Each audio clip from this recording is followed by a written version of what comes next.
எல்லாருடைய வாழ்க்கையிலையும் ஒரு கதை இருக்குங்க. அதே மாதிரி என்னுடைய வாழ்க்கையிலையும் ஒரு கதை இருக்குங்க. பிஎஸ்சி படித்தாதான் மதிப்பு, பிகாம் படித்தா மதிப்பு இல்லை. அதே மாதிரி பிஇ படித்தா தான் மதிப்பு, பிஎஸ்சி படித்தா மதிப்பு இல்லைன்னு நிறைய பேர் சொல்லுவாங்க. ஆனால் நம்ம காலேஜ் முடித்த பிறகு தாங்க தெரியும் நம்முடைய ஸ்கில்ஸு தான் நம்மளுடைய மதிப்புங்கிறது. ஆனால் எனக்கு இதெல்லாம் பிரச்சனையே இல்லைங்க. எனக்கு கவர்மெண்ட் ஆஃபீஸர் ஆகணும், அதுதாங்க என்னோடய ஆசை. காரணம்,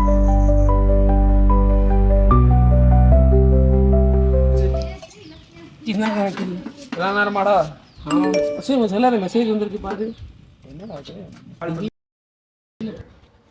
ஹலோ பிரவீன், நான் தான் அப்பா பேசுகிறேன்.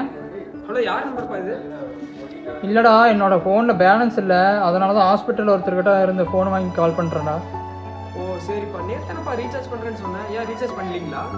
இல்லைப்பா, அம்மாவோட ஹாஸ்பிட்டல் செலவு முடிச்சுட்டு பார்த்துக்கலான்னு நினச்சேன். ஆனால் இப்போ அதுவே 10,000 இருக்கு, அதனால தான்டா பண்ணல. பிரவீன், 2 வருஷமாக நீ சும்மா தாண்டா இருக்க, எக்ஸாம்லையும் பாஸ் ஆக மாட்டேங்கிற. ஸோ நமக்கு செட் ஆகாது, லெட்ஸ் பிரேக்கப் டா. அம்மாவுக்கு பரவாயில்லையாப்பா? பரவாயில்லப்பா.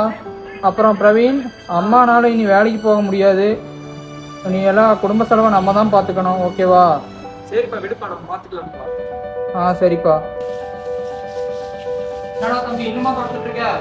கஸ்டமர் வர ஆரம்பிச்சிட்டாங்க.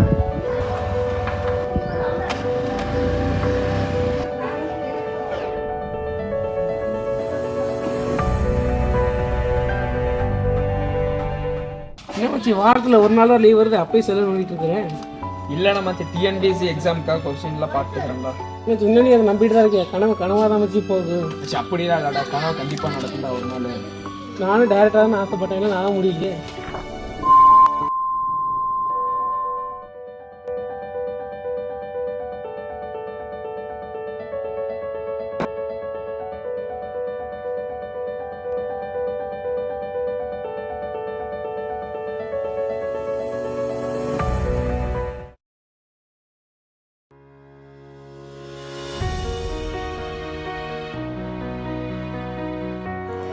கங்க்ராட்ஸ்டா பிரவீன், எக்ஸாமில் பாஸ் ஆகிட்ட. நான் அன்றைக்கி சொன்னது தப்பு தான்டா. நாம் எந்த டிகிரி எடுத்து படிக்கிறோங்கிறது முக்கியம் இல்லைங்க, எப்படி படிக்கிறோங்கிறது தான் முக்கியம். எதையுமே அறிஞ்சு புரிஞ்சு படித்தா எதுவுமே முடியுங்க.